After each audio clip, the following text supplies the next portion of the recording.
Bonjour à tous et à toutes.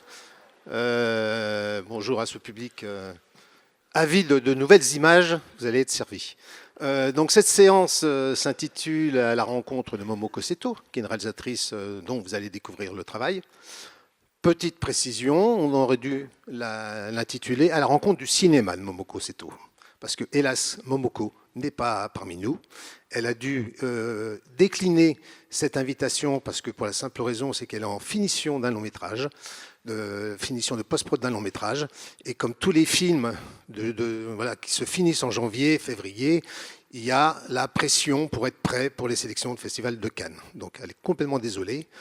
Mais néanmoins, on avait prévu que Momoko vienne avec un échange avec son chef opérateur Élie Levé qui est là, est venu aussi en renfort Mathieu Kérou qui est l'assistant opérateur. Ils ont vécu toute l'aventure du long métrage dont ils vont parler longuement. Mais avant cela, ce qu'on va faire, c'est on va vous montrer deux courts-métrages de Momoko, Planet Z et Planète Sigma. Vous allez comprendre, à chaque fois Momoko crée des mondes, carrément des planètes. Je ne vous en dis pas plus, je vous laisserai partir dans cet univers. Et puis deux films multiprimés qui font à peu près chacun 10 minutes. Et après, nous venons sur scène avec Nicolas pour animer un échange en compagnie d'Élie et de Mathieu. À tout à l'heure. N'oubliez pas d'éteindre vos portables.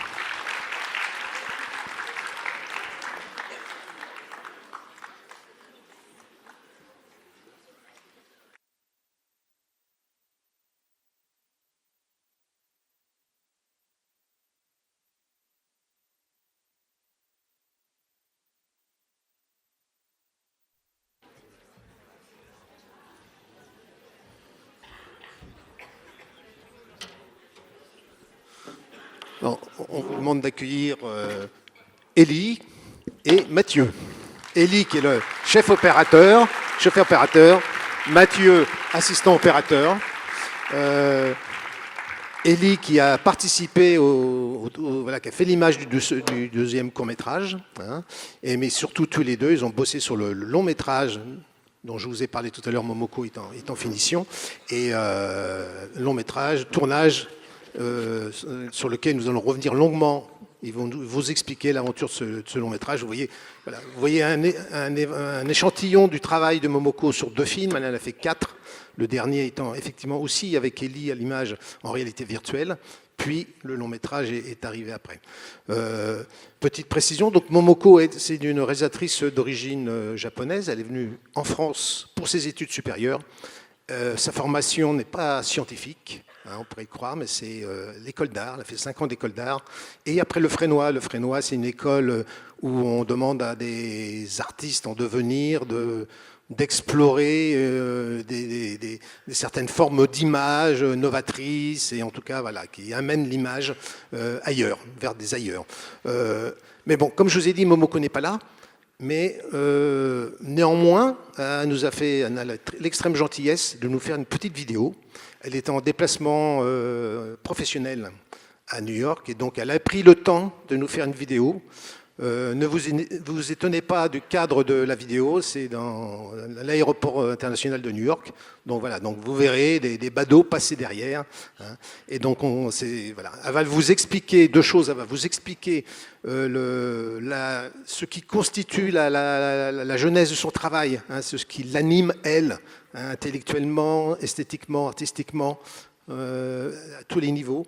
Et la deuxième partie, vous allez voir, elle va introduire le sujet du long métrage, sur lequel on va revenir longuement avec Élie et Mathieu. Donc voilà, je vous laisse en compagnie de Momoko pendant 10 minutes, 11 minutes. Bonjour, alors je voudrais répondre à quelques questions proposées par Pascal par email. Quand j'étais étudiante, le premier déclencheur de mon idée de film, Planète A, c'était le fait que je cultivais des cristaux de sel comme une plante et je voulais filmer le processus de développement de ce cristaux de sel dans le temps. Donc c'est comme ça que j'ai commencé à utiliser la technique de time-lapse et créer une première planète qui s'appelle Planète A. Dans mon travail, je dois lire beaucoup de livres pour m'informer de ce qui se dit, ce ce qu'on réfléchit aujourd'hui en termes de l'écologie, sur la nature, puisque c'est mon sujet. Et un des livres que je pourrais citer, c'est un livre de Anna Tsing qui s'appelle La champignon de la fin du monde, qui est un film anthropologique sur le champignon matsutake, qui est un champignon aussi cher que la truffe qui existe au Japon. Et donc elle fait toute une étude sociologique et anthropologique sur ces champignons qui sont cultivés aux États-Unis mais vendus au Japon à prix d'or. Enfin bref, tout ce système économique aussi qui tourne autour de ces champignons. Et dans cet écrit, elle raconte que, par exemple, ce qu'on pense aujourd'hui comme un décor, ce qu'on pensait avant comme un décor, et aujourd'hui il faut plus considérer comme un décor. La nature n'est pas un décor d'un spectacle ou de la vie des humains, mais la nature et le paysage, ce qu'on appelle le paysage, j'aime pas trop ce mot, mais voilà, la forêt, la mer, le lac, le désert, fait partie de l'écosystème de l'humain. Donc nous sommes un peu en cohabitation avec ces environnements, ces milieux. Et donc ces milieux est aussi un acteur de la vie, des vivants. Et donc moi, quand j'ai lu ce livre, ça m'a convaincu aussi de l'idée de faire un film sur des graines de pissenlit ou sur des acteurs tout autres que les humains et avoir un autre point de vue sur tout un écosystème. Donc je suis née à Tokyo, j'ai vécu 20 ans au Japon, donc la culture japonaise est inévitablement quelque chose de fondamental dans ma création. Je pense que la différence beaucoup entre le Japon et la France ou la culture occidentale, en l'occurrence, c'est le rapport aux non-humains, c'est-à-dire autres que les humains, comme pas seulement la nature, pas seulement les plantes, pas seulement les minéraux, mais aussi le rapport à l'objet, le rapport à l'invisible, le rapport à l'esprit qu'on croit ou qu'on ne croit pas, mais en tout cas qui peut être là. Et toutes ces choses-là, toute cette non-humain a une importance dans la culture japonaise. Et depuis petite, j'ai toujours cru qu'il y a de l'âme dans tous les arbres qui m'entouraient. Quand j'étais petite, je me souviens, je parlais beaucoup avec les arbres. Je leur faisais des clins d'œil dans la rue quand j'ai vu des choses et sûrement cet arbre aussi a vu comme moi, en disant hey, on avait la même chose. Donc ça fait partie aussi des vivants ou des alliés ou des amis ou des co-vivants qui nous entourent. Et je me souviens quand on était en tournage à Yakushima au Japon pendant 3 mois, il y a 2 ans, sur le slogan de l'école où allait mon fils, à l'école primaire, c'était marqué « Donner de l'importance à la vie, donner de l'importance aux objets, donner de l'importance aux humains ». Donc c'est la nature, les objets et les humains étaient tout aussi importants qu'on leur donne l'importance. Et ça, c'est quelque chose de normal, c'est pas quelque chose d'extraordinaire au Japon. Et je pense que dans ce que je veux raconter dans mon film, il y a cette notion d'une non-exception humaine, que je pense qu'il est aujourd'hui important de le considérer. Je ne pense pas que je fais des films écologiques dans le sens militantisme du terme, mais je pense que je fais des films qui s'intéressent à autre chose que les humains, notamment la nature, dans le sens plantes, insectes, moisissures, champignons, les micro-organismes, le sol, l'air, l'eau, les formes de l'eau. L'écologie est un mot un peu vague pour dire beaucoup de choses et est souvent associé à un mouvement politique. Et moi, je considère donc comme une artiste, donc je ne fais pas de politique. Donc je utilise les outils comme le cinéma, le sens, le montage, les images, la musique pour parler des choses qui m'intéressent. Donc dans ce sens, il est écologique puisque je parle de la nature, mais il n'est pas écologique dans le sens politique du terme. Donc ce qui était incroyable pour moi pendant le tournage du long métrage, que Élie et Mathieu vont vous parler aujourd'hui, c'est qu'il y avait ce face-à-face entre la technologie de pointe, la plus poussée, avec des robotiques, de programmation, de la création technique, devant la nature la plus banale, comme les mousses, ou des petites bêtes que personne ne connaît son nom, et que la technologie, elle était là au service de cette petite chose de la nature. C'était pour les observer, c'est pour les magnifier. Et ce que j'aime bien, c'est que on ne magnifie pas la technologie humaine en disant regardez, c'est incroyable ce que nous faisons, mais on magnifie des choses tellement inaccessibles à nous, c'est-à-dire la croissance des mousses ou des petites bêtes, en utilisant nos techniques, nos moyens, nos outils. Je crois que l'art a toujours été très proche de la technologie, dans le sens l'outil technique du terme, c'est-à-dire depuis tout le temps, les artistes sont toujours intéressés par les nouveaux outils qui sortaient, puisque c'était un outil qui nous permettait de créer soit des nouvelles images, soit du nouveau son, soit de la nouvelle musique, etc. Et donc, pour créer quelque chose d'inédit, d'inouï, on avait besoin de techniques nouvelles. Et donc, quand Ellie m'apportait des nouveaux optiques, ou des optiques qui venaient de sortir pour créer des macros, des images en macro, mais en grand angle, par exemple, qu'on pouvait filmer sous la terre, bah forcément, pour moi, c'était génial. Planète, mon projet de long métrage, parle de l'histoire de 4 graines de pissenlit qu'on appelle les akènes, qui se sauvent de la planète Terre détruite par l'humain, qui errent dans l'espace et trouvent une nouvelle planète qui est tout d'abord congelée. Toutes leurs aventures se basent donc de différents environnements qu'ils traversent, d'un monde gelé, d'un monde peuplé de végétaux et d'animaux jusqu'au monde désert, à la recherche d'un sol habitable et fertile. Je voulais écrire un film où les personnages principaux sont des végétaux. Et les graines, en fait, c'est la forme la plus mobile des végétaux parce qu'une fois qu'une graine est implantée, la plante, elle bouge a priori pas beaucoup, en tout cas, elle ne se déplace pas. Et en fait, quand on observe bien, les graines vivent une vie incroyable comme Indiana Jones. Parce qu'il y a des graines, par exemple, a besoin de se faire manger par un oiseau et se faire déféquer plus loin pour se faire implanter. Il y a des graines qui doivent attendre un passage d'un chien ou d'un mouton pour pouvoir s'accrocher à ses poils. Enfin, où il y a des graines comme le mangrove qui ont une ergonomie complètement folle, où il doit s'accrocher à un rocher puis s'implanter dans l'eau. Et donc, quand on regarde bien, les graines vivent une histoire d'aventure. Et c'est vraiment comme des Indiana Jones, quoi. Et moi, mon idée, c'était de faire un Indiana Jones végétal. L'exercice de réaliser un long métrage par rapport au court métrage, c'est il y a toute une industrie qui est déjà impliquée. Donc, il y a un distributeur, il y a un vendeur international, il y a des producteurs qui voudraient donc une sortie salle, donc un vrai dialogue avec les spectateurs. Donc pour moi, il ne s'agissait pas forcément de faire des exercices artistiques, comme ça peut être expérimental dans les courts-métrages, mais créer vraiment de l'émotion et de l'intérêt auprès du public. Cette émotion dont je parle n'est pas juste une émerveillement vers la nature ou envers la musique qu'on vous propose, mais c'est plus une émotion qu'on pourrait avoir dans une film de fiction, c'est-à-dire l'attachement au personnage, la tristesse, la peur, la joie, l'inquiétude dans l'histoire et toute cette émotion qu'une histoire, une narration, une fiction peut susciter un personnage. C'est bien évidemment ce qu'on a cherché quand on a écrit le film avec Alain Lérac, donc le co-scénariste du film.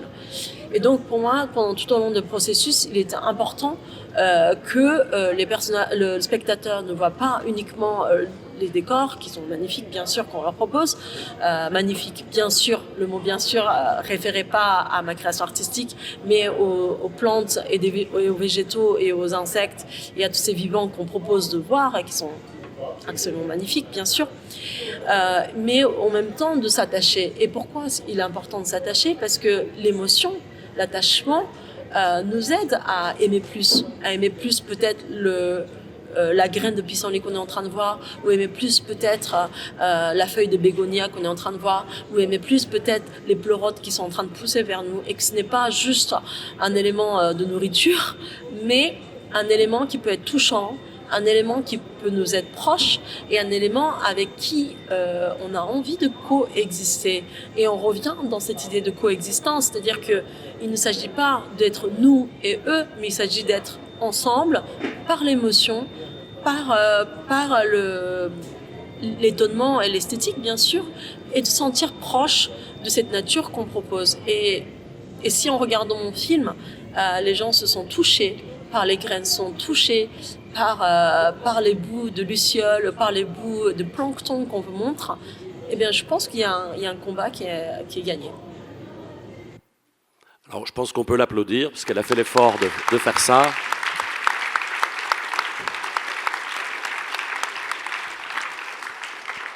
Donc, effectivement, avec Nicolas, on tenait à ce qu'elle s'exprime à la première personne sur certaines idées qui la tiennent, hein, et qu'elle veut transcrire dans son cinéma vraiment spécifique.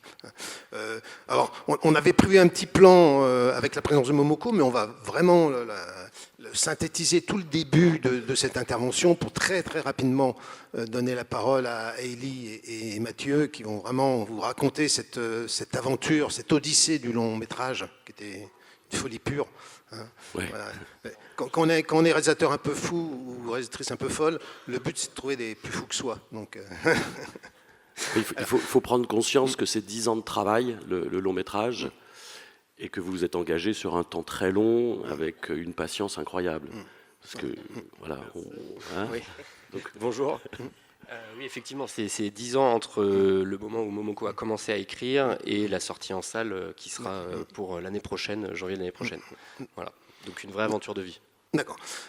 Donc on va un petit peu faire un petit peu d'histoire au début, très rapidement. Ne vous inquiétez pas, parce que comme vous voyez le titre là, on marque. T'as déjà passé. Ouais, c'est pas grave. On est passé du laboratoire scientifique au studio cinéma pour vous introduire la notion de cinéma scientifique, hein, le cinéma en macro, hein, pour le dire vite, dont vous avez vu un aperçu sur les 2 courts-métrages.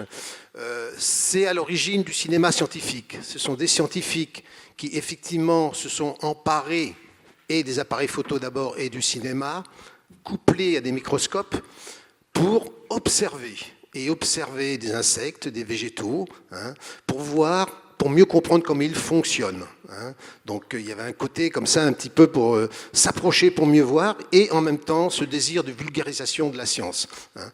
Alors là, on ne parle pas de photo ni de cinéma, mais bon, on voulait... Voilà. Puis vous parlez de Robert Hooke, 2 secondes, parce que c'est l'un des inventeurs, il était anglais, Robert Hooke, et un scientifique, et vraiment quelqu'un de touche-à-tout.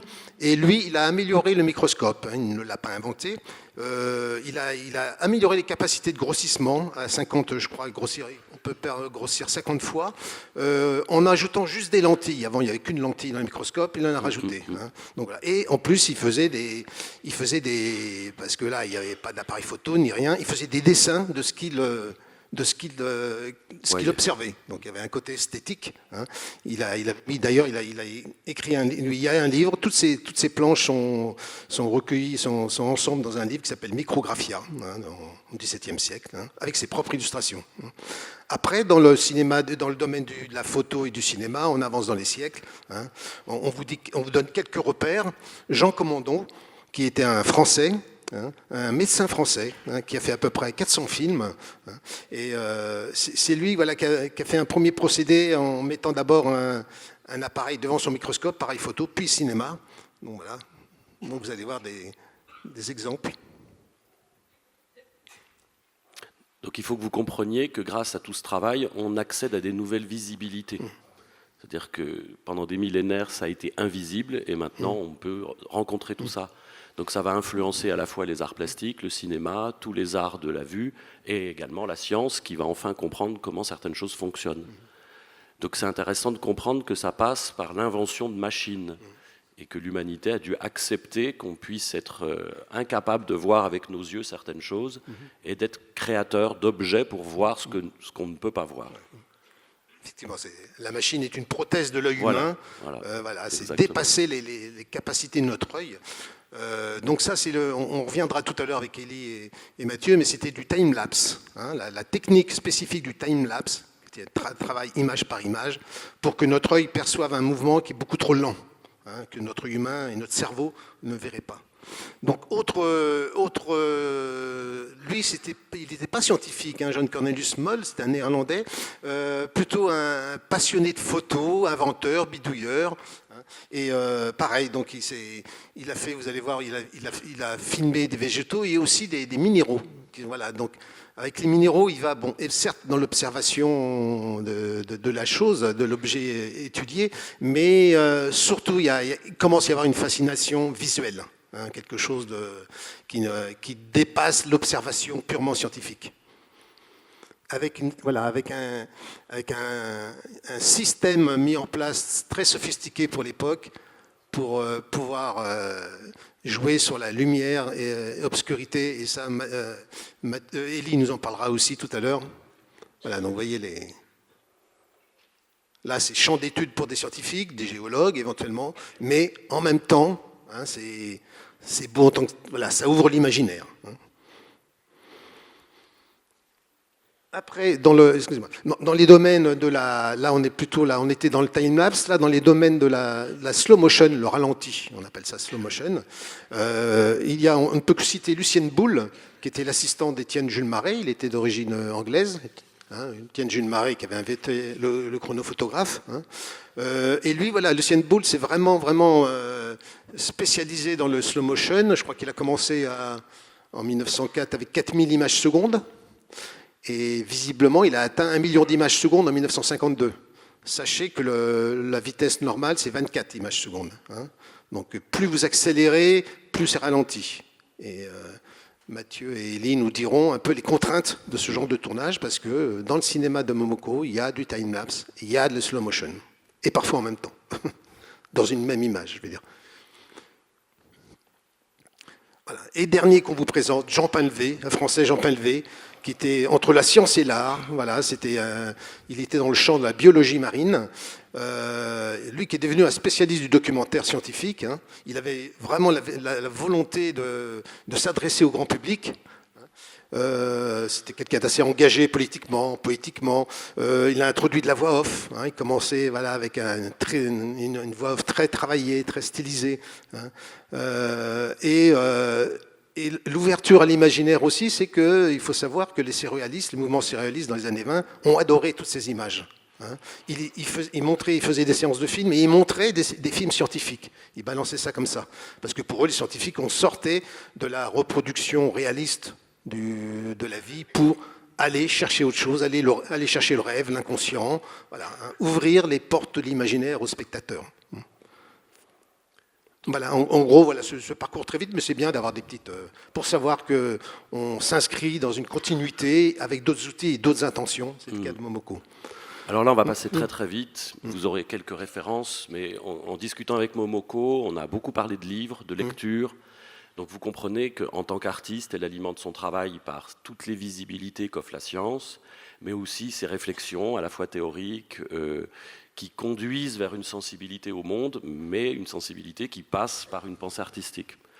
Donc évidemment Darwin, naturaliste. Donc elle aurait été là, je pense qu'elle aurait un tout petit peu développé sur ses auteurs un peu fétiches.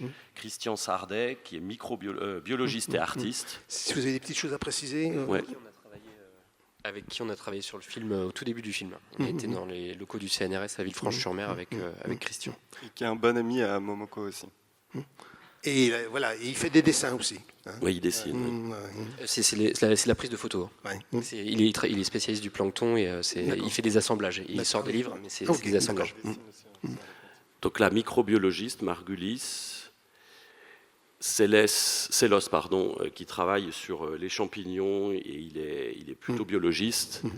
Là, vous avez entendu, elle le cite dans sa petite vidéo, donc une grande spécialiste des champignons. Je pense que si vous avez fait un petit peu de SVT, vous êtes au courant que les premiers êtres vivants qui ont conquis notre planète, ce sont les champignons notamment. Donc c'est assez intéressant parce qu'ils vivent en symbiose avec leur environnement.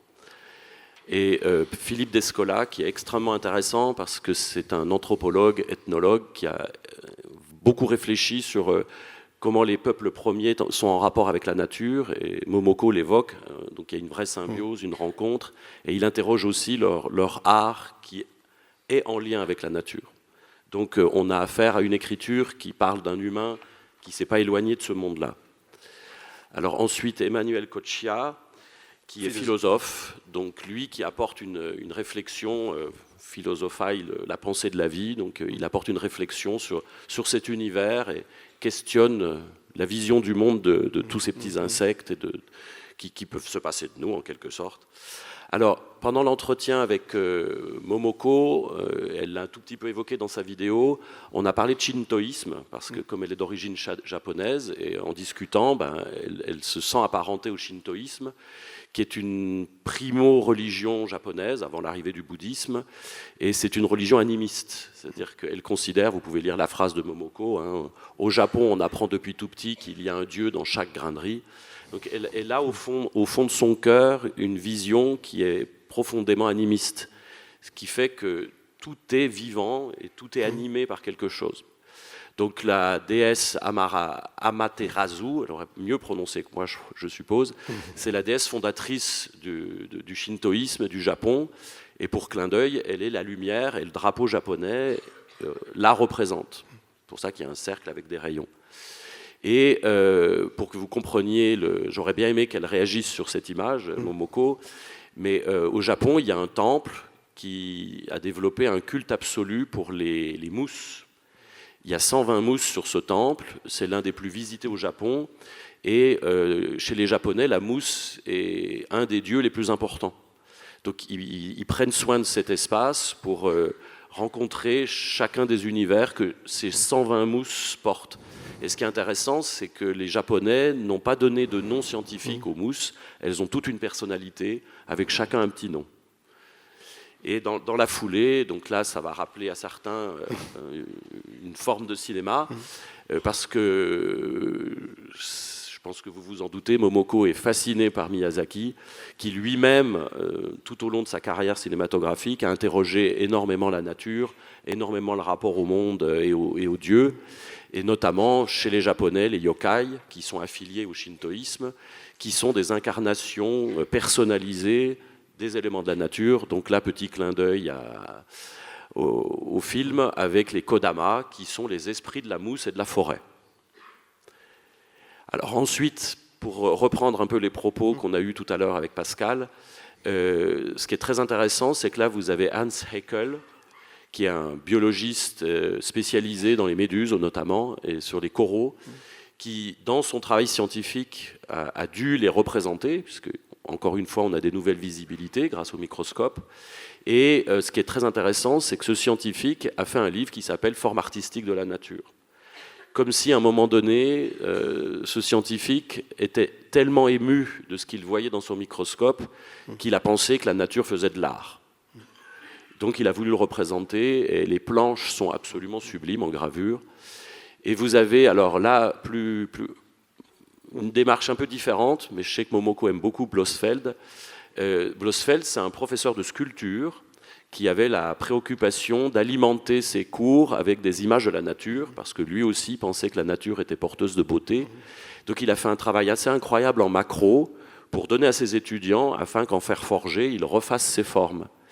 Et d'un seul coup, on a un entre-deux, entre photo scientifique et photo à but pédagogique et artistique. Donc là, je peux te laisser la parole. Voilà. Donc là, on a brossé très vite, forcément, avec Nicolas, un petit peu les fondements scientifiques, intellectuels, voire spirituels de Momoko, plus voilà, avec ses propos que vous avez entendus, elle aborde aussi. On a vite fait un petit peu aussi avec elle, vu quelques références artistiques.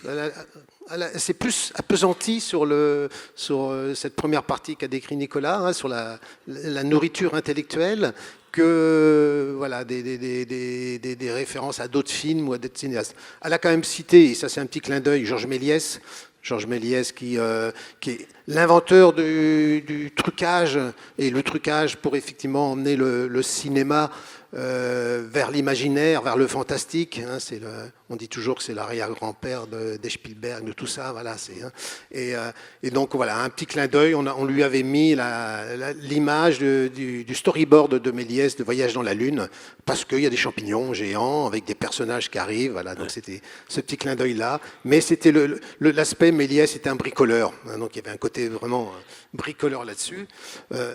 Après, voilà.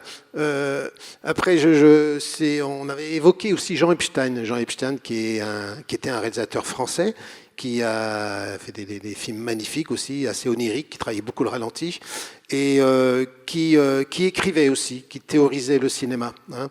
Et là, on revient sur la notion d'animisme, hein, où la vie est en toute chose, et en tout lieu, et même en des objets. Et Jean Epstein... usant des artifices, des techniques du cinéma pour ralentir, pour accélérer, pour d'un seul coup, si vous filmez en time-lapse ce verre va s'animer parce que si vous le déplacez. Donc le cinéma permettait de donner vie à tout. Hein.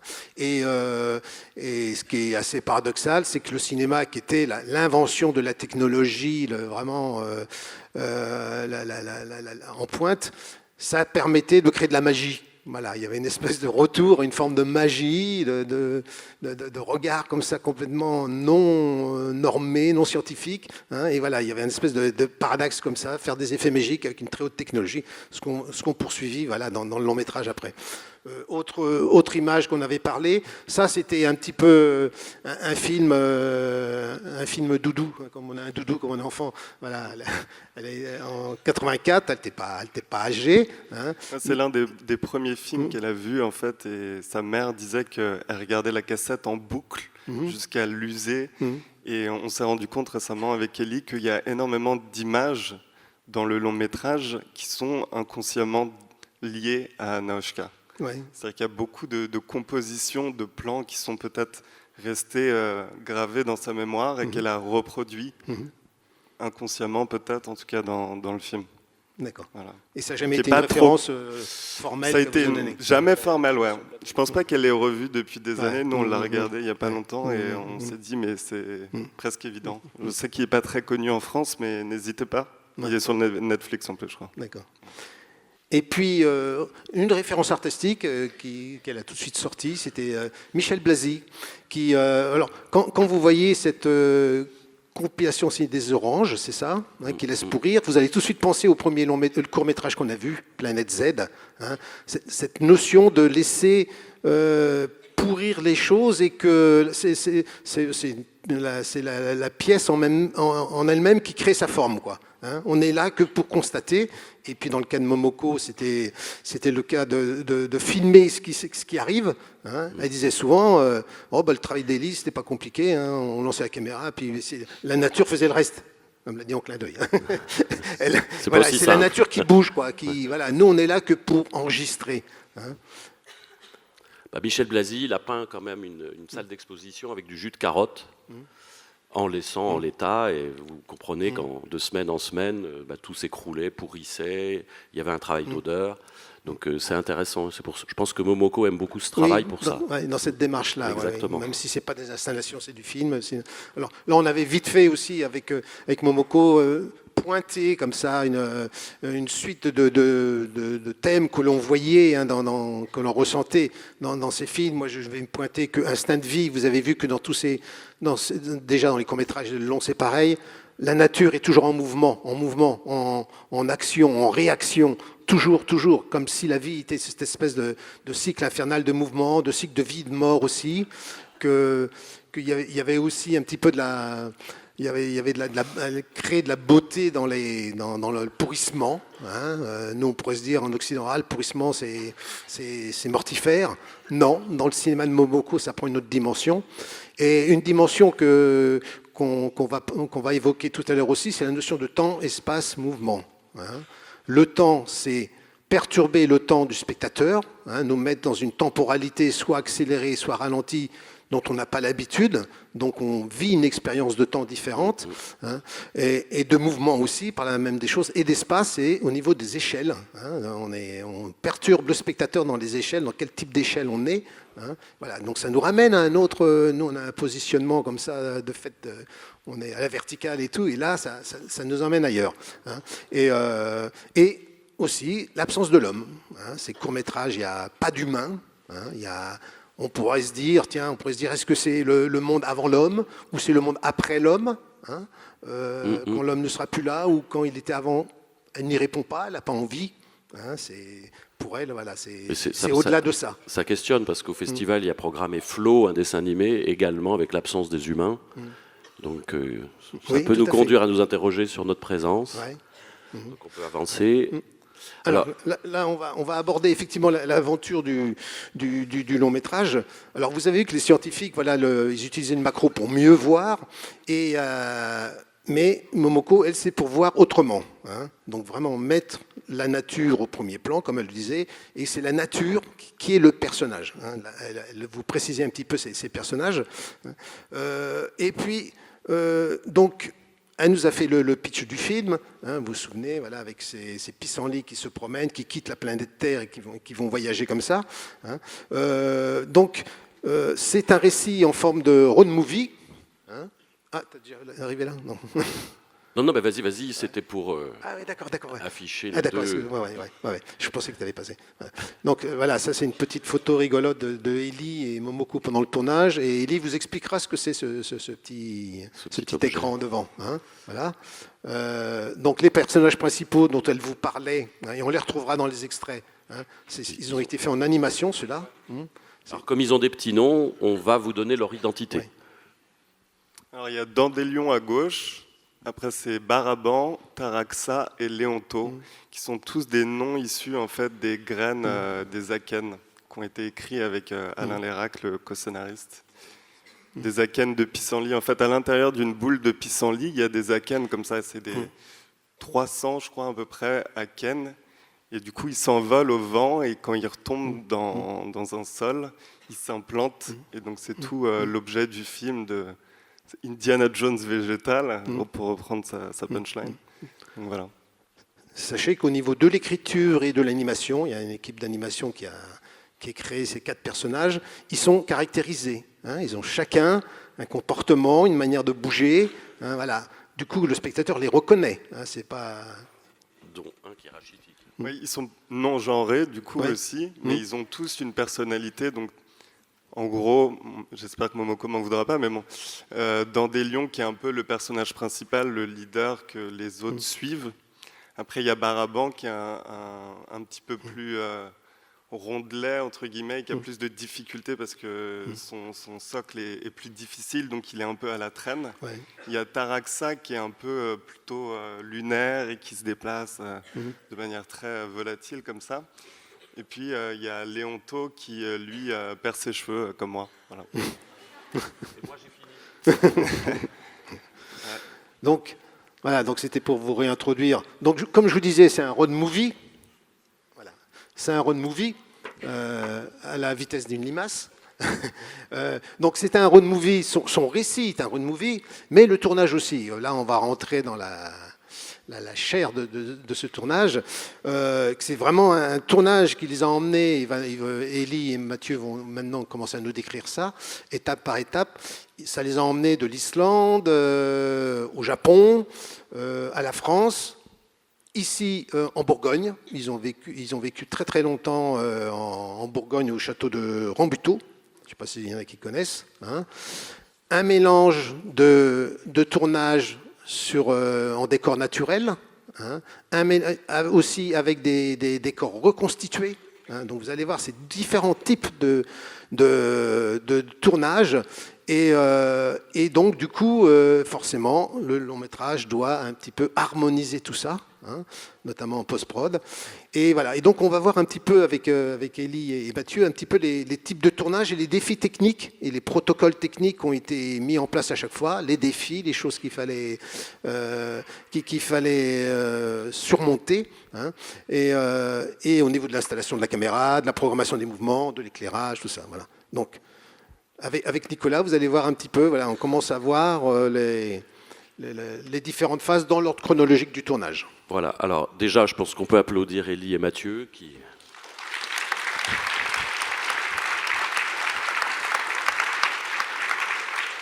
Je pense qu'on peut vraiment les remercier parce qu'on a travaillé hier soir donc ils ont amené des documents, dont 2 documents en exclusivité mondiale, puisque vous aurez 2 petits extraits du film qui est en fin de tournage. Donc je vous remercie vraiment de ça.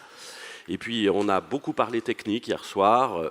J'ai été perdu à certains moments parce que c'est extrêmement complexe en fait. Donc là on va s'aventurer.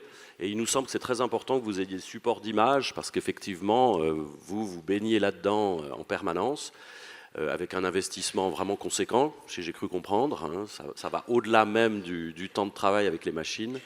Donc on va pouvoir aller voir un petit peu comment tout se construit. Alors ici, cette image correspond au film que vous avez vu. C'est de la macro sur une sauterelle.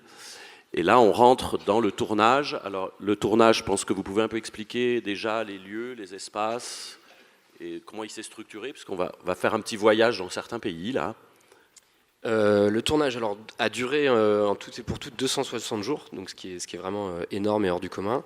Et on a voyagé effectivement, comme tu le disais Pascal, en Islande au départ, en France beaucoup, aux 4 coins de la France et dans les locaux du CNRS en partie. Et on a terminé par tourner au Japon, voilà, où on a passé 4 mois. Sur place directement. Donc on a, je pense que c'était assez intéressant si on peut revenir 2 images en arrière pour comprendre. L'image était bien choisie. En fait, cette image, c'est tout le travail de Momoko, c'est de la composition de plein d'images. Donc on a tourné sur un sol une limace. Autrement, à gauche, les radis sont tournés dans une autre pièce, dans une autre partie, puisque c'est du time-lapse image par image. La limace est à vitesse réelle. Au fond, on a des décors d'Islande et on rajoute de la végétation qui, elle, pousse en time-lapse. Voilà. Donc en fait, chaque image est du compositing et tous ces voyages font qu'on a pu construire toutes les images.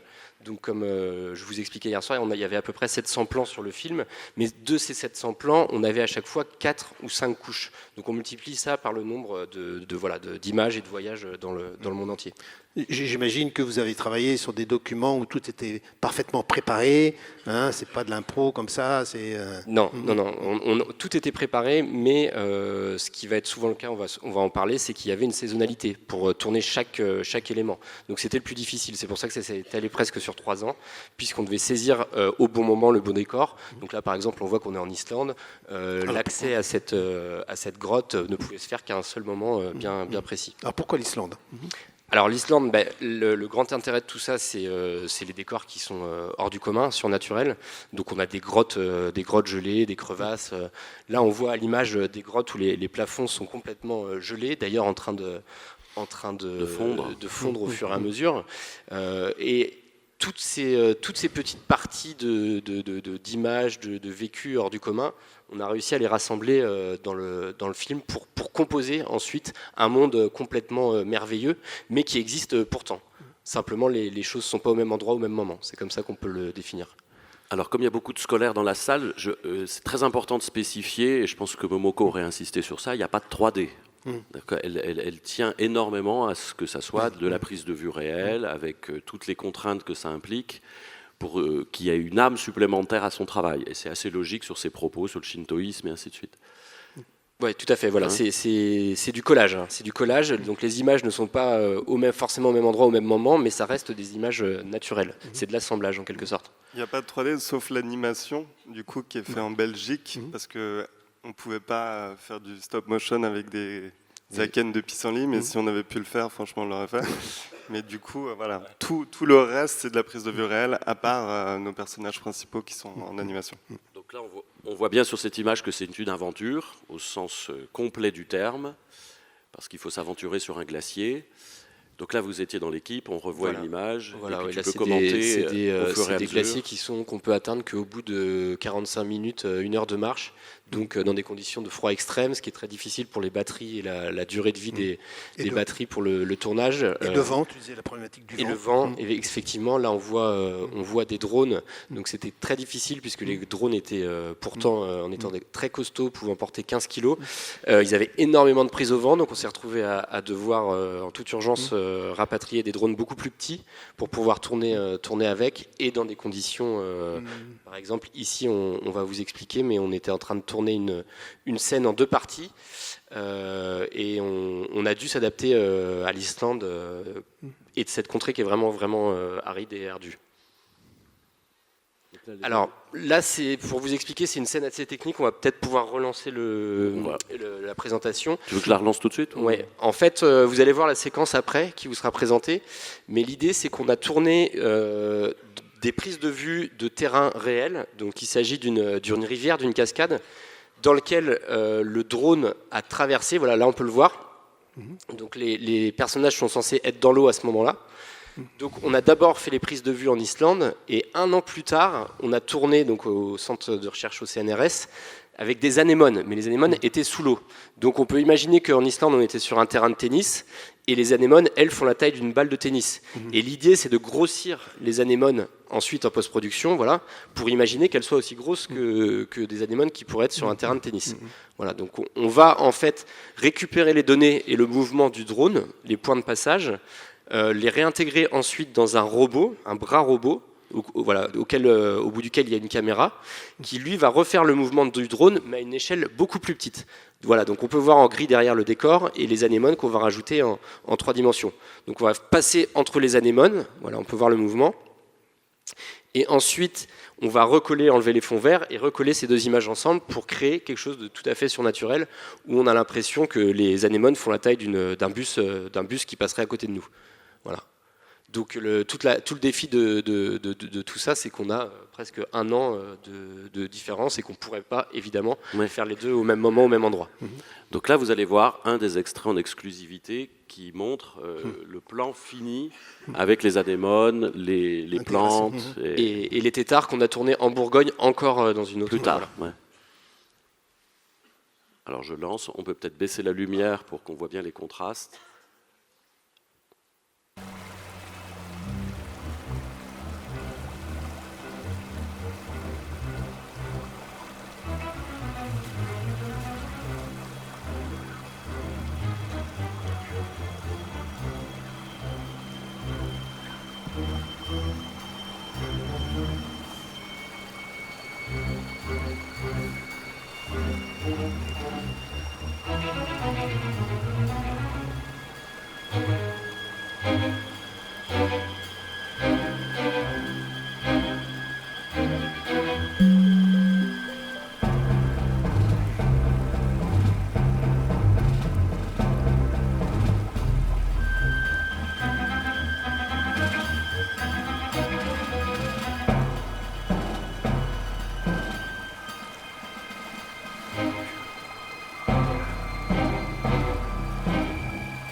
Vous êtes vraiment une bande de vénards, hein, parce que vous êtes les premiers à voir ça à Châlons.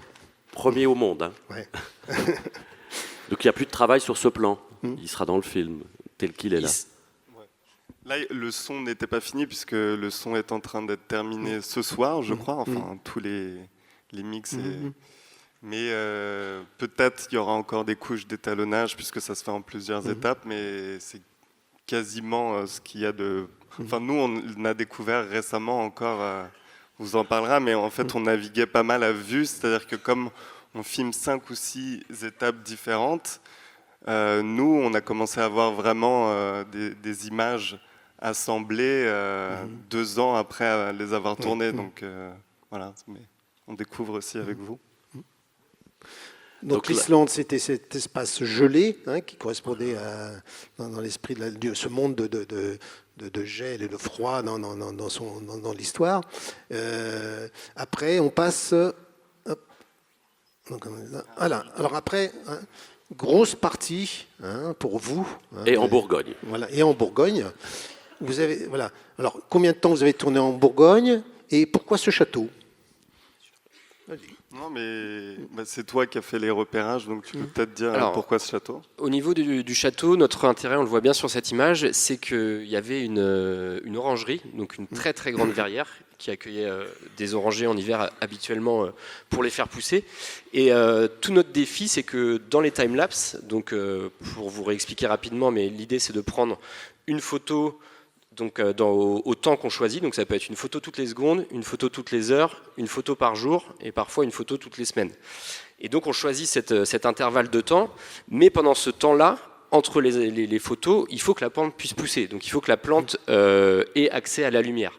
Donc on avait utilisé ces verrières pour pouvoir avoir l'accès au soleil en journée. Et donc on avait créé des dispositifs autour de tout ça.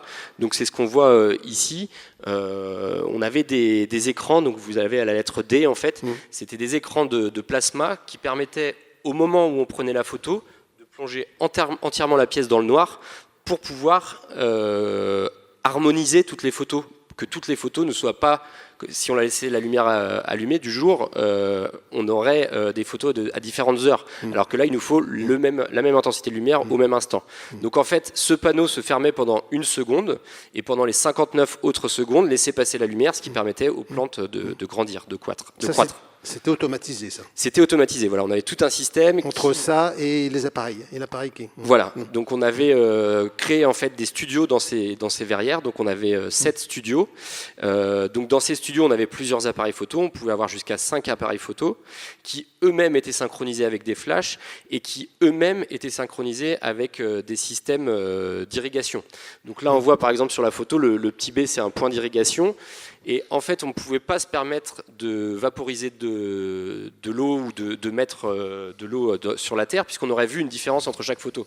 Donc en fait, dans les bacs, on avait des systèmes d'irrigation qui passaient au pied des plantes qu'on allait faire grandir pour pouvoir les alimenter par l'intérieur, en fait, par l'intérieur du terreau. Voilà. Donc on avait créé des grands systèmes de synchronisation pour pouvoir éviter que les 25 des appareils photo, les 50 des flashs ne se déclenchent en même temps et se polluent les uns les autres. Et on a fait, jusqu'à 1,5 million de photos dans cette orangerie durant 8 mois. Il y avait énormément de câblage. En fait, comme sur chaque installation, il y avait 5 appareils photo, il faut l'alimentation. Il faut le câble jack qui connecte à la boîte pour déclencher. Il faut connecter les flashs. Et en fait, les espaces étaient très restreints. Ça faisait, je sais pas, 9 mètres carrés peut-être un studio. Donc il y avait aussi des bras robots, on va vous expliquer. Il y avait une connexion aussi pour faire des travelling. Donc on devait vraiment passer entre les câbles. Enfin, c'était, je sais plus s'il y a des photos, mais des kilomètres de câbles, enfin c'était une expérience quoi, sur 5 studios en même temps. Ouais. Donc c'était 17, voire 18, même 25 avec les blobs et tout, appareil photo non-stop qu'on doit décharger, on doit récupérer les datas, c'est ce qu'on disait, on tournait énormément de data, donc 1,5 million pour les photos, mais on faisait... je sais pas, on a eu 1000 téras de données à la fin, donc 1 million de gigas. Un pétaoctet, qu'il fallait doubler, protéger. Donc on avait des navettes où on faisait l'aller-retour avec Paris quand on rentrait pour pouvoir garder les datas, conserver. Donc c'était vraiment une grosse logistique. Et là, vous évoquez 7 studios, comme celui-là, on verra d'autres images. À chaque fois, c'est des plantes différentes, c'est une séquence différente, c'est ça ? Voilà, on avait encore une fois joué sur la temporalité, la saisonnalité, et effectivement, on devait espérait que la plante pousse au bon moment, on préparait les appareils photo et on espérait, voilà, comme on peut le voir, là c'est une image où les plantes vont croître autour de l'appareil photo, mais on ne sait pas techniquement comment elles vont grandir. Donc nous on espère qu'au moment du passage de l'appareil photo, il ne va pas y avoir une plante qui va grandir au dernier moment devant l'objectif et casser tout le plan. Là par exemple c'était des scènes qui pouvaient durer 3 mois. Donc pendant 3 mois, le robot allait faire un mouvement de la taille de la table, voire plus petit, et donc il allait avancer millimètre par millimètre chaque jour. Et si on se rendait compte à un moment qu'il y avait une plante qui avait poussé devant l'objectif, tout était fichu. Sauf qu'on ne pouvait pas refaire la scène, puisque la saisonnalité faisait que la plante avait fini son cycle de vie et elle ne pousserait que l'année prochaine. Ouais. C'est-à-dire que vous respectiez effectivement, toutes les plantes ne poussent pas, ne fleurissent pas en même temps, donc il fallait vous respectiez ça, il n'y avait rien d'artificiel pour accélérer quoi que ce soit, et donc d'où combien de temps vous y étiez, vous disiez 9 mois. 9 mois au château, là, avec cette installation. Alors la seule chose qu'on pouvait maîtriser, c'était un peu la température. Donc, le soir même, quand il faisait vraiment très froid, parce qu'on arrivait jusqu'à -10 dans la serre, on bâchait le dessus des installations, et on réchauffait un peu. Mais c'était la seule chose sur laquelle on pouvait intervenir, parce que techniquement, sur le reste, voilà. À part, hormis les plantes exotiques, mais ce qui n'était pas l'envie de Momoko, et du coup, on a travaillé avec des plantes qui se trouvaient en France, et on n'importait rien au niveau de la végétation. D'accord. Et donc là, il faisait -10 dans la serre en janvier quand on commençait à tourner. Et par exemple, vers juillet, il faisait 35 degrés. Donc il y avait des variations immenses qu'il fallait aussi prendre en compte tout le temps. Et là, ce décor qu'on voit, c'est lequel là, dans le récit Ils arrivent vers la terre. Voilà, ouais, c'est un moment où la végétation reprend un peu le dessus sur la partie rocheuse. Donc c'est un moment assez joyeux.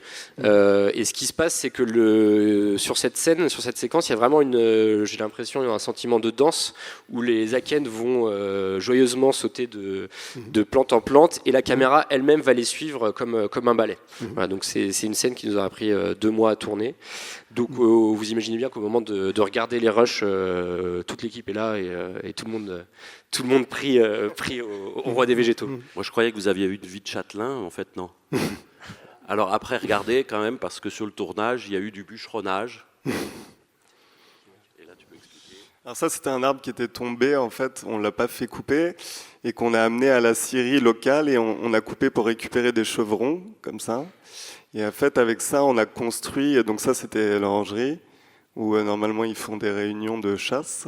Et ça c'était avec un pépiniériste du coin, on a créé des maquettes qui nous ont servi pour nos décors et on a installé avec Ellie, comme ça, pendant 1 mois au début des studios. Et on avait des équipes qui venaient comme ça, de manière végétaliser nos maquettes. Donc ça, c'est l'équipe déco, voilà, l'équipe spécifiquement. déco. On avait une fleuriste qui était la fleuriste de Momoko à la base et qui a été embauchée sur le projet avec nous. Voilà, donc là on voit toute la partie décor. Il y a des choses qui sont vraies, d'autres un peu moins. Là, c'est pas forcément de la nature qui serait amenée à pousser, mais c'est des plantes qui sont peut-être mortes, mais qu'on réassemble pour créer quelque chose qui puisse durer dans le temps. Donc on avait plus de 35 maquettes. Certaines faisaient 3 mètres par 2 et pesaient 1,5 tonne. Ouais, donc 1,5 tonne de terre voilà. qu'on devait trimballer d'un studio à un autre où il y avait 150 mètres qui les séparaient. Donc avec la voiture qui nous a suivis quand même jusqu'au bout. Mais... Voilà, parce qu'il faut savoir que les équipes déco, comme ça se fait généralement, préparaient les décors en amont ou en parallèle de nos tournages. Et quand on avait terminé, on recevait les maquettes végétalisées et c'était à nous d'y faire vivre les insectes, les plantes, les choses qui nous intéressaient le moment précis. Alors, comme c'était robotisé, le time-lapse, en général, quand on fait de la fiction, on dirige un comédien, on lui dit tu viens là, voilà. Ouais. Mais là, la nature n'obéit guère. Donc, vous étiez obligé, si tu programmes quelque chose dans la nature et puis qu'il y a une plante qui pousse dans l'autre sens, comment vous faisiez ? On essayait le plus possible de regarder les images et si on voyait quelque chose aller arriver dans le champ ou autre, on essayait de le décaler doucement au fur et à mesure, de le raccrocher à d'autres plantes, de le passer derrière d'autres plantes pour éviter justement que ça rentre dans le champ lors de la croissance. Il y avait beaucoup d'anticipation. Donc là, on voit les premiers tests avec le petit bras robot qui fait quand même 400 kg. Et on voit les premiers tests de passage à travers les maquettes, passage à travers la végétation. Donc là, on voit de l'animation des maquettes avec des mille pattes. Donc là, on a l'impression que c'est une végétation dense, mais on est en plein mois de janvier, par moins 10 degrés. Donc oui, il faut aussi recréer ces conditions pour les mettre à l'aise. Tu parles d'un robot, c'est quelque chose qui est habituel dans la machinerie du cinéma ou c'est quelque chose que vous avez importé d'ailleurs? Alors c'est quelque chose qui a été développé il y a moins de 10 ans, les bras robots qui sont plutôt utilisés en publicité et en fiction parfois.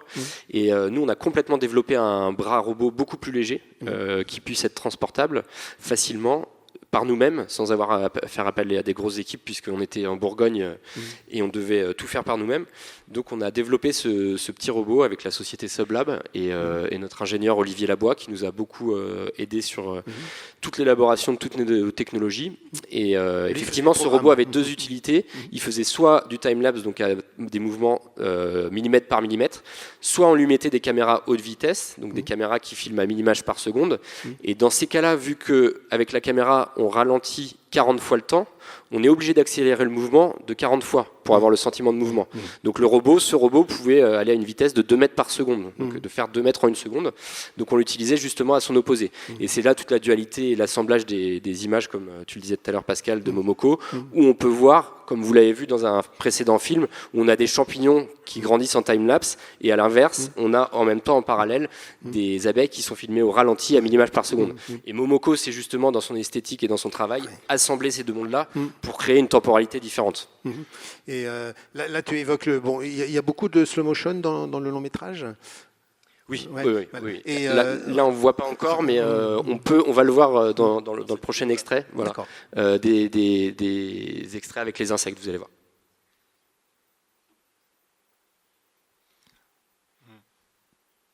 C'était le grand défi, c'était de filmer la naissance d'un tétard. C'est ce que Momoko voulait. Donc on a réussi à en trouver dans la mare juste à côté. Donc on nettoyait avec une pince à épiler. Et on sélectionnait ceux qui étaient les plus susceptibles d'être... voilà. Et donc là, on a la naissance à travers un œuf de tétard d'un tétard. Donc il faut imaginer la taille, c'est 1 ou 2 mm, et on a pu voir le tétard sortir de son œuf. Donc là, encore une fois, c'était un grand moment où toute l'équipe avait les larmes aux yeux devant l'écran de voir ça. Ça, c'est une menthe religieuse qui est venue en train avec son propriétaire d'Allemagne, de Stuttgart, si je me souviens bien. Karl. elle était dressée. Le nom de la menthe, ouais. Karl de Mantis, ouais. Ouais, vous donniez des noms à tous les insectes et animaux, je crois. Notre première assistante réalisatrice, là, dont vous voyez la main, qui s'appelle Élise Verchery, s'occupait de tous ces animaux. Elle en prenait soin. Donc avec leur alimentation, chacun. Aucun animal a été maltraité, etc. etc. Évidemment. Non, justement. Élise avait pour grand rôle de respecter bien le bien-être et ça a bien fonctionné. Ça, c'était un apiculteur du coin aussi qui est venu nous donner des conseils et qui nous a ramené ses abeilles pour faire des tests.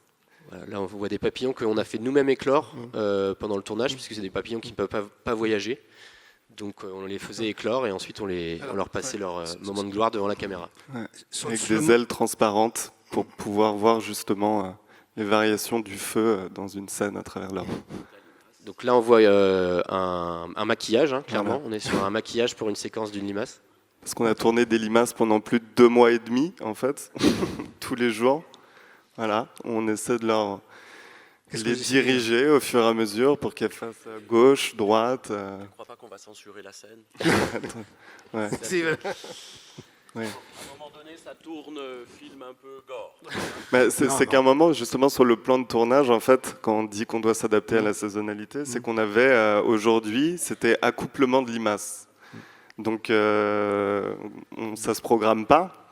Donc avec toute l'équipe, on est allé essayer de chercher, puisqu'on utilisait les limaces 1 ou 2 fois, et après on les relâchait pour pas trop les fatiguer, du sang neuf, entre guillemets, enfin des nouvelles pour faire des rencontres.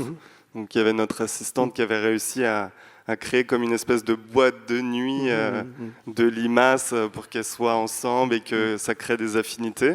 Et je vous promets que c'est vrai, en plus, le jour où on devait tourner l'accouplement de limaces, donc on s'est dit, il y avait un début de tentative et du coup, on s'est tous adaptés et on a réussi à les déplacer. À rechanger les décors pour pouvoir la tourner en urgence. Pour pouvoir s'adapter à l'occasion. Voilà. Et alors, tu parlais de slow motion, peut-être une petite partie Alors là, on est sur une partie champignons où on voit la croissance. Donc l'irrigation pour les faire grandir, on avait des flux de brumisateurs continus. Donc on voit un peu la naissance. On va voir des pleurotes ensuite. Voilà. Donc là, vous allez voir, on a l'impression que c'est de la 3D encore une fois, alors que c'est vraiment réel. Mais nous-mêmes, on était surpris. C'est tellement fluide et tellement beau qu'on a l'impression que c'est faux. Par contre, les pleurotes, vous les avez mangées. Oui, les pleurotes ont fini en omelette. Ça, pour le coup, ça c'est vrai. Pour ceux qui ne connaissent pas trop les fonds bleus, l'explication des fonds bleus. Donc là, on voit le problème, c'est que au moment c'est des problèmes techniques, mais au moment de la croissance, les pleurotes vont jeter des spores un peu partout, ce qui fait que tous nos objectifs vont être pleins de spores. Et là encore, à cause de ça, on ne pourra pas avoir les images. Donc là, on voit avec un mouvement du bras robot, justement, qui passe à travers ces pleurotes. Et donc, comme vous pouvez le voir, il y a énormément de fonds bleus, puisque, comme on le vous disait, toutes les scènes sont assemblées et sur chaque scène, sur chaque plan, il y a plusieurs scènes. Donc, effectivement, les fonds bleus étaient omniprésents dans le tournage. Ouais. Deux petites questions techniques. Tu parlais déjà de slow motion. Est-ce qu'il y a des contraintes délicates, compliquées, en fonction du type de tournage que vous avez au niveau de l'éclairage? Parce que slow motion, la caméra va très vite. On en a parlé hier. Tu es spécialiste en caméra fantôme, c'est-à-dire tu peux décrire un petit peu et dire effectivement qu'il faut plus de lumière, en gros, voilà, pour filmer un très haut Donc en vitesse. fait, la caméra fantôme sur le papier est un outil génial, puisqu'elle filme à 1000 images par seconde. Simplement, là où c'est difficile de travailler avec, c'est que plus vous demandez de cadence d'image, plus vous demandez de vitesse, moins la caméra va être sensible, en fait. Ouais. Donc on arrive à des sensibilités qui sont vraiment ridicules, de l'ordre de 2 ou 1 ISO à la fin quand on tourne à 1000 ou 2000 images secondes. Donc il faut rajouter ça au fait qu'on tourne avec des objectifs macro qui eux aussi nécessitent énormément de lumière. Donc tout ça combiné, on se retrouve avec des quantités énormes de lumière où on se brûle presque les mains en mettant la main au milieu du cadre. Donc pour ça, c'est très difficile de filmer la vie, les insectes, la nature. Donc on est obligé de trouver des solutions pour réussir à maintenir en vie les insectes dans ces conditions. Donc on a des systèmes de soufflerie pour souffler des vents frais. On a des systèmes de positionnement de l'éclairage parce que certains insectes vont fuir la lumière, d'autres vont être attirés. Donc pour leur éviter de passer trop de fois devant l'objectif, on va placer une lumière pour qu'ils se dirigent vraiment dans cette lumière. Évidemment, entre tout ça, on a des cages. Tout est, ils évoluent dans des cages devant l'objectif. Donc, on est obligé de trouver des solutions à cette contrainte qu'apporte la caméra à haute vitesse. Mais qui, par ailleurs, en fait, quand on va tourner 4 secondes de temps réel, un insecte qui va voler devant l'objectif, quand on va le relire à 24 images secondes, on va se retrouver avec 3 minutes. Donc, 3 minutes d'insectes qui volent devant l'objectif. Donc, ça a une sublimination qui est vraiment hors du commun, hors du temps en fait, en quelque sorte, et qui est invisible à l'œil nu. Donc là, ils ont quand même embauché Nick Cave, donc vous allez le découvrir à l'image. Donc là, c'est l'équipe déco, c'est ça, qui sont en train de Travail faire de des décor, stalagmites. Voilà, ils complètent les décors d'Islande, sauf qu'on est encore une fois à petite taille, donc les décors viendront s'intégrer à la place des fonds bleus. Et ça, c'est Nick Cave. Comment il s'appelle? Nick Cave. Nick Cave, d'accord. Nick Cave, parce que c'est une grenouille australienne, voilà.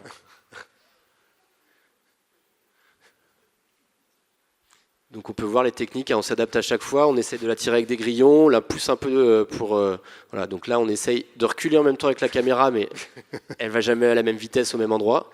Donc c'est des dizaines et des dizaines de prises pour avoir le mouvement parfait. Voilà, donc là on voit des petites techniques. Donc tu peux préciser peut-être l'optique que tu as, parce que alors on là, a un tube. C'est une optique, c'est un tube. Voilà, c'est une optique endoscopique qui va permettre d'aller vraiment au plus proche de l'insecte et surtout de la grenouille en l'occurrence, et surtout de reculer la caméra pour éviter que la caméra soit au plus proche et qu'on puisse pas le voir. Ce qui est souvent problématique parce que généralement il faut qu'on puisse voir ce qu'on va tourner. Donc généralement on se déporte pour pouvoir créer les meilleures conditions pour les insectes. On va peut-être avancer pour le Japon. Alors, tournage au Japon. Et alors, pourquoi aller là-bas? Est-ce que Momoko ne trouvait pas des éléments de la nature qui lui correspondaient en France ou plus proche? Alors, il y a l'histoire des mousses, comme tu en parlais Nicolas, Momoko était très très intéressé par les mousses, et il se trouve que sur l'île dans laquelle on a été, qui s'appelle Yakushima, donc qui est l'île la plus au sud du Japon, une toute petite île de 15 000 habitants, 15 000 cerfs et 15 000 singes, voilà, c'est comme ça qu'on nous l'avait décrit. Il y a des mousses millénaires en fait. Donc nous, tout notre but, c'était d'aller dans cette forêt, donc qui est la forêt qui a inspiré Miyazaki pour Princesse Mononoke. C'était d'aller dans cette forêt et de ne pas prélever les mousses puisqu'elles étaient là depuis des millions d'années, mais d'installer, donc comme on peut le voir ici, des systèmes de captation, de time-lapse ou de vidéo autour des mousses. Donc là, on voit, quand on regarde le sol, on voit qu'on est en pleine nature et qu'on travaille directement avec les mousses qu'on a prélevées à nos pieds et qu'on allait remettre par la suite. Et ça nous est même arrivé de poser des caméras en pleine nature et de les laisser quelques jours par elles-mêmes voir la croissance de ces mousses. Voilà. Donc il y avait cet intérêt qui était l'intérêt de la flore, ouais. Et il y avait un deuxième intérêt qui était la faune, puisque là, comme on va pouvoir le voir sur cette vidéo, on prélevait des insectes un peu partout sur cette île, donc des bousiers, des papillons, des choses comme ça. Voilà, donc là, on voit des papillons qui sont un peu de la famille de l'amite, d'autres qui sont complètement différents, donc on allait chercher la nuit avec des lampes UV, on tendait des grands draps, et on récupérait ces papillons de nuit qui étaient vraiment magnifiques et immenses, hein, comme vous pouvez le voir. Et donc là, par exemple, c'est un moment où on avait déposé des bousses de vache, clairement, pour attirer les bousiers, qui sont des tout petits insectes, et à différentes altitudes, en fait. Donc tous les matins, j'allais de 1800 mètres au plus haut et je redescendais jusqu'à 900 mètres pour récupérer dans les crottes de vache ces petits insectes très marrants qu'on va pouvoir voir par la suite. Ça mène à tout le cinéma. Hein. Voilà, voilà. Donc là, on voit leur petitesse, hein, c'est vraiment des tout petits insectes, mais qui sont, voilà, qui, une fois filmés de près, ont des couleurs très très intéressantes et qui ont des propriétés. Donc celui-ci, par exemple, peut se mettre en boule complète, et c'était une des séquences d'introduction du film. Voilà, donc là, il faut imaginer la taille. Vous voyez la taille d'un pinceau, donc on est vraiment sur l'ordre du millimètre. Alors ça, c'est des calamars phosphorescents qu'on a été filmés. Donc c'est pour ça qu'on a été toujours au Japon. Hein. Toujours au Japon, au mois de mars, puisqu'ils s'échouent au mois de mars à l'ouest du Japon, à Toyama. Donc là, on est sur des lucioles qu'on a récupérées là-bas aussi. Donc il faut savoir qu'on tournait directement dans nos chambres d'hôtel. Hein. On n'avait pas de studio ni rien, donc on était sur des décors qui faisaient 10 cm par 10 cm. Hein. Donc on prélevait les insectes, on les filmait, on les remettait dans la nature. Donc là, on arrive en Russie. Donc voilà, là on est au CNRS, dans les locaux du CNRS, donc là où on a travaillé avec les anémones et avec le bras robot, comme on vous disait au départ de tout ça. Avec l'ingénieur, là, c'est ça, non ? Voilà, avec notre ingénieur qui répétait les mouvements qu'on avait tournés en Islande. Et là, par exemple, on a des optiques on avait des contraintes optiques puisque les optiques devaient aller sous l'eau. Donc là, à contrario de ce qu'on a vu tout à l'heure, qui était des endoscopes, là on est sur un périscope, donc avec un angle. C'était une optique qui venait à l'époque tout juste de sortir, et on s'est rendu compte en la mettant la première fois dans l'eau qu'elle prenait l'eau. Ah oui, voilà. d'accord. Donc on a appelé le constructeur qui nous l'a dit, qui nous a dit gentiment, ah oui, c'est vrai qu'on n'a pas eu le temps de tout tester. Ils en ont envoyé un deuxième, il a pris l'eau. Qui était toujours pas étanche. Ah oui, oui. Donc on a dû créer en urgence, grâce à des imprimantes 3D, des scaphandres pour ces objectifs. Donc on voit ici le scaphandre qui est au bout de l'objectif, qui est au bout du bras robot, et qui va pouvoir permettre de filmer sous l'eau les anémones. Voilà. Donc là, tu fais de la veille technologique et tu t'adaptes en permanence en bricolage. Exactement. C'est de la veille technologique. Il y a énormément de... Heureusement, le film a duré 3 ans de tournage, mais il y a énormément de choses qui n'étaient pas sorties au début du tournage, qui sont arrivées au fur et à mesure. Donc on faisait attention à, quand on savait que des produits allaient arriver, à peut-être décaler ou changer le plan de travail en fonction de la technologie. Et vous avez rencontré apparemment des limites à des moments. Par exemple, raconte très vite l'histoire des moustiques. Oui, alors ça c'était au tout début, même avant le tournage, hein, c'était pendant l'écriture du scénario. Momoko avait imaginé une scène que j'appelais un peu les Valkyries, puisqu'il y avait plus de 500 moustiques qui devaient voler ensemble en escadron et atterrir et attaquer une limace. Voilà. Donc il faut imaginer déjà filmer un moustique, ce qui est très difficile, même avec une caméra ralentie. Il faut imaginer filmer 2 moustiques qui vont dans la même direction au même moment. Voilà. Et après, il faut ensuite imaginer ces moustiques atterrir au même instant sur une limace.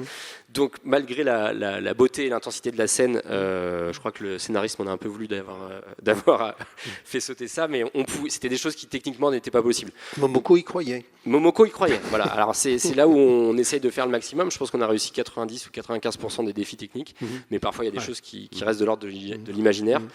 Et l'avantage, c'est qu'avec Momoko, on peut discuter et ne pas forcément lui parler de 3D parce que dès qu'on lui parle de 3D, ça lui fait hérisser les cheveux. Donc, à contrario de certaines fois sur des films, on dit on verra ça en post-prod ou en 3D. Là, quand elle sait que c'est pas possible techniquement, elle essaye de réadapter le scénario et la trame pour pouvoir.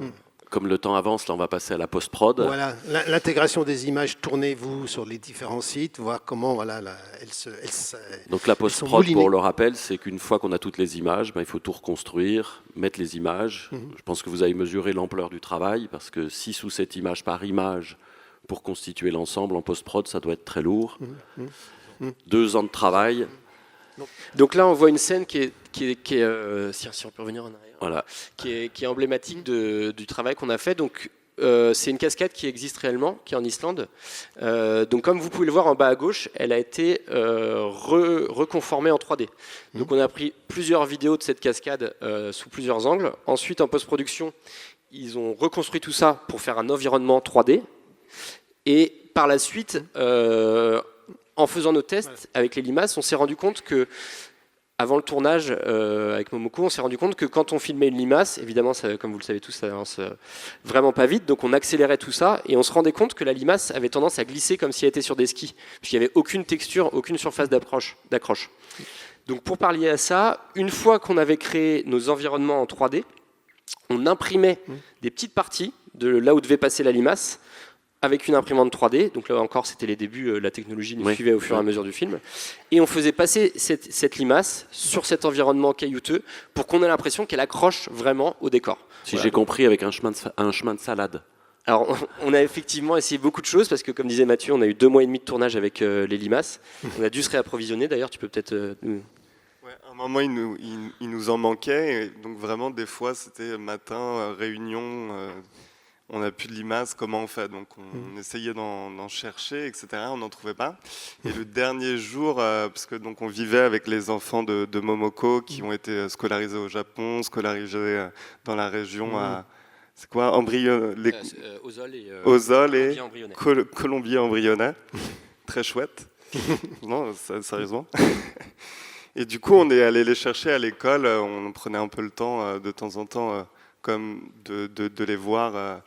Et on est allé les récupérer et on a trouvé, j'ai demandé à comment ça s'appelle, une personne qui les gardait s'il n'y avait pas des limaces dans le coin, etc. Et donc on est allé chercher, il y avait un gisement de limaces, enfin il y en avait 29 ou 30, donc on a une photo avec des limaces partout.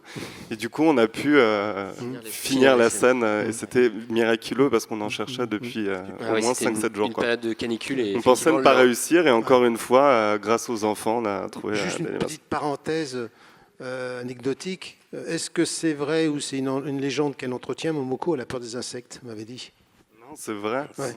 C'est vrai. Je suis sûr qu'elle l'aurait dit encore. Ouais, je crois qu'elle a peur des insectes. Alors après, elle les pas touche de pas, tous, mais effectivement, elle ne les touche pas, donc ça n'est pas une Donc légende. là, on peut voir Donc on va voir sur l'extrait résultat, suivant, voilà. en fait, le collage de la limace, qui donc est fait dans la taille réelle, avec 5 la phase cm, intermédiaire que vous avez vue entre les avec deux. un décor réel en Islande. Voilà, comment on colle 2 images. Voilà, donc on sent vraiment, on a l'impression qu'elle est vraiment sur le sol, qu'elle est accrochée. Et ça, c'est les 3 premières secondes que nous, on a vues après 2 ans de tournage. Donc voilà, c'est la première fois, on était là, ça marche. Donc après, il y a des... Donc là, c'est les images qu'on a tournées en Islande, donc qui sont brutes. Donc on a tout tourné en drone. On va ajouter à ces images, vous allez le voir, le plafond des grottes gelées, et ça va créer une image qui pourtant est réelle, mais qui paraît surréelle. Voilà. 2 images réelles ensemble. Et ensuite, on va voir, ils vont ajouter les personnages. Voilà. C'est plusieurs exemples. Voilà, c'est une démo. Donc essayez de vous souvenir des noms.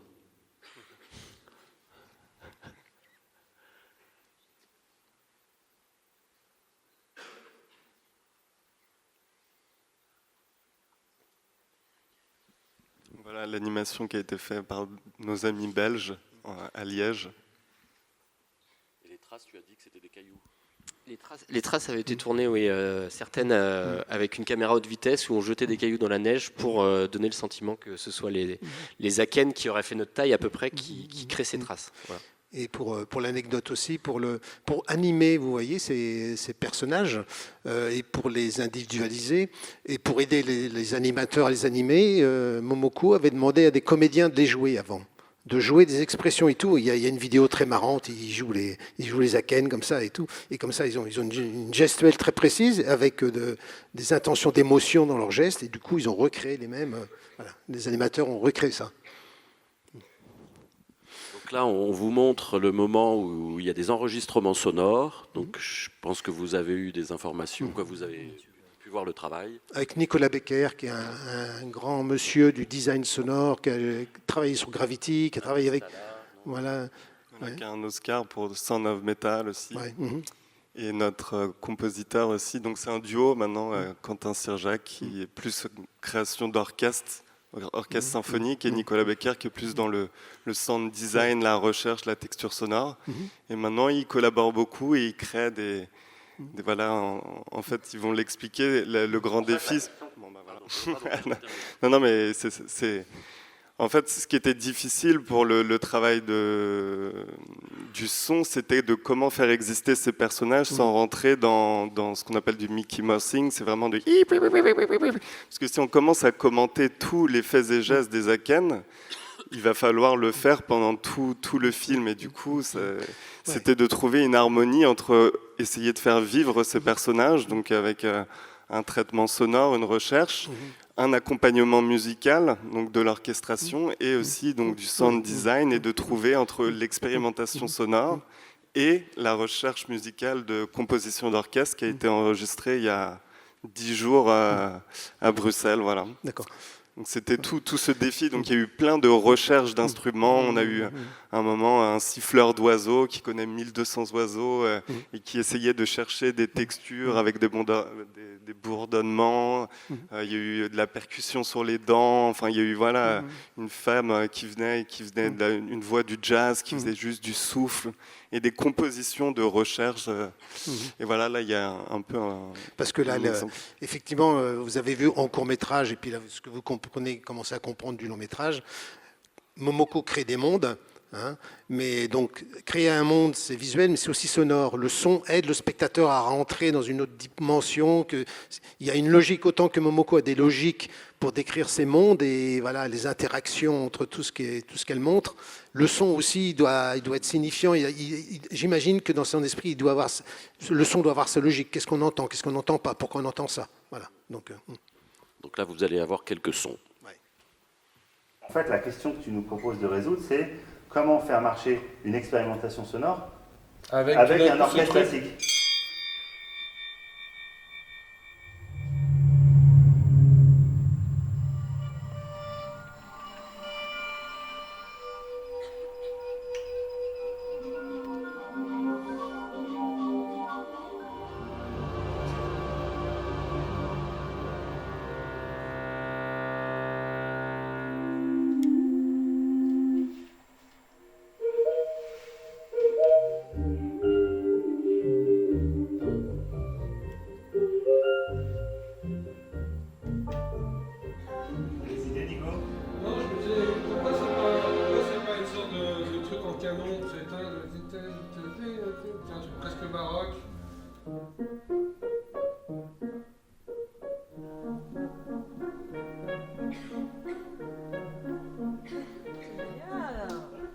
Mais tu vois, c'est drôle parce qu'on parlait de la tonalité plus grave, plus aiguë. Là, je trouve qu'il est juste. Il y a une tonalité juste des œufs de tétard.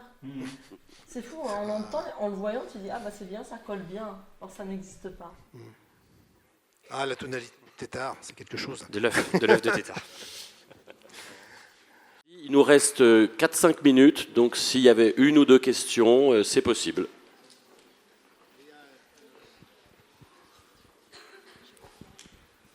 N'hésitez pas à lever la main, bien haut. Merci beaucoup pour votre présentation, c'était incroyable. J'ai trop aimé. J'ai 2 questions. Est-ce qu'il y avait des moments dans le tournage où il y avait des problèmes, soit il y avait une plante qui n'a pas poussé au bon endroit, et ça, vous n'avez pas réussi à résoudre le problème, du coup vous avez fini par abandonner ou non? C'est une très bonne question. Alors, quand on avait le temps, c'était surtout une question de temps parce qu'on devait très vite enchaîner chaque jour. Quand on avait le temps, on essayait de la remettre pour que ça pousse le plus vite possible. Mais quand c'était des délais très courts de 3-4 jours, mais quand c'était des délais de 2 mois, on ne pouvait pas se le permettre. Et parfois, il nous restait un appareil photo qu'on piquait dans un autre studio pour laisser, en espérant qu'on puisse avoir un petit bout de quelque chose pour ensuite, au montage, trouver quelque chose. Par contre, ça c'était pour les photos, mais pour la partie vidéo, on était obligé d'aller jusqu'au bout et dès qu'il nous manquait quelque chose, on se remettait, on faisait 10, 20, 30 fois la prise jusqu'à temps de l'avoir. Voilà. Dans mon souvenir, je pense pas qu'on ait abandonné quelque chose, je crois pas. Les petits sangliers, ouais. Mais pas grand-chose. On a réussi 98% de tout ce qui nous était demandé. D'accord, merci beaucoup. Et une autre question, c'est à propos du financement du film. Est-ce qu'il y avait des sponsors? Est-ce qu'il y avait des comme ça? Alors c'est une bonne question. C'est un film qui a été financé de plein de manières, donc par le CNC, donc le Centre national du cinéma. Ensuite, il a été financé par Arte Animation et ensuite par Canal+. Et par plein d'autres sponsors, comme tu dis, par plein d'autres financiers un peu partout en Europe. Donc c'est un film qui avait un budget d'à peu près 4 millions d'euros. Voilà. Donc un scénario précis, découpage, voilà. Voilà, qui a mis, mais le temps de trouver de rassembler tout cet argent, ça a pris plusieurs années aussi. Hein. C'est pas aussi simplement que ça. Donc effectivement, c'est une grande partie du travail qui a été fait durant ces 10 ans de travail. Je crois qu'il y a eu deux ans d'écriture avec Alain Lérac. Et Momoko avait fait un storyboard à la main déjà. À la base, je crois qu'il y avait 900 plans. Finalement, à la fin, on en a eu 720, où elle avait storyboardé tout. Donc, c'était déjà visible comme palpable, ouais, comme objet. Comme objet de travail.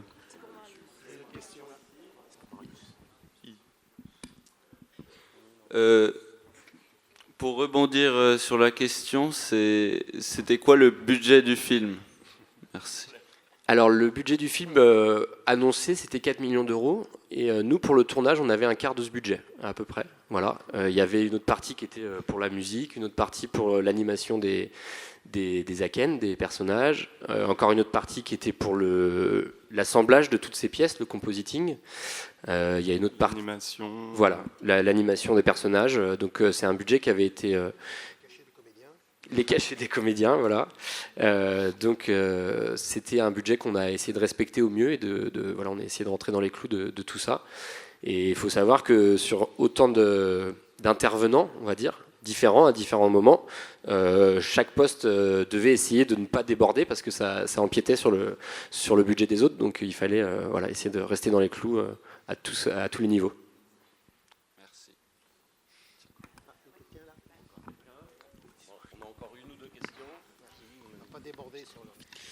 Bonjour. En tant que scolaire, on a 2 problématiques cette année qui est nature à l'œuvre, du coup la représentation de la nature à l'œuvre dans les œuvres, pardon, et augmenter et documenter le réel. Et ces courts-métrages et ce long-métrage représentent beaucoup ces questionnements. Et j'aimerais avoir votre avis là-dessus.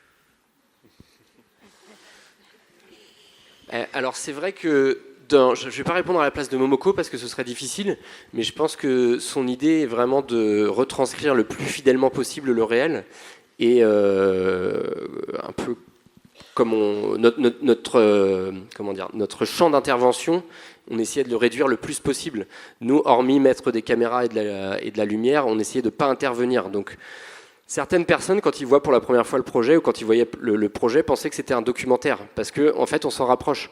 Là où ça diffère, c'est que c'est comme si on avait pris plein de scènes documentaires de petites parties, du mouvement de limace, de la plante qui grandit, pour les rassembler, pour faire une fiction. Donc, en fait, on a choisi des moments du réel documentarisés pour en faire une fiction. C'est un grand puzzle de tout ça. Je ne sais pas si ça répond à ta question, mais je pense que ça différencie en tout cas entre le côté fiction et réel, et réalité. Mais fiction pour mieux parler de notre planète aussi. Oui, c'est ça. Et après... Une dernière question. Oui, bonjour. Je suis là.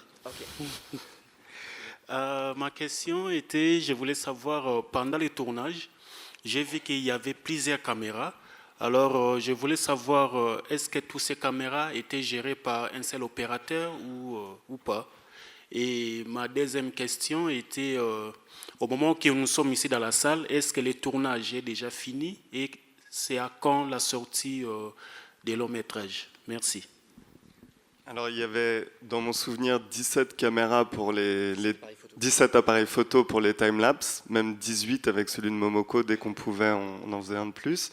On avait une caméra fantôme et on avait une caméra Sika aussi pour tout ce qui est prise de vue réelle. Et le tournage, il a duré 260 jours, comme tu as dit. Donc normalement, un tournage de fiction, c'est à peu près 35-36 jours. Donc je vous laisse faire les maths. C'était une épopée. Et la troisième question, c'était le tournage est déjà terminé. Oui, c'est le dernier jour de tournage. Je ne sais plus quand il remonte parce qu'il y a eu quelques reshoots. Juin 2022, grosso modo. Et donc il y a eu 2 ans de post-prod.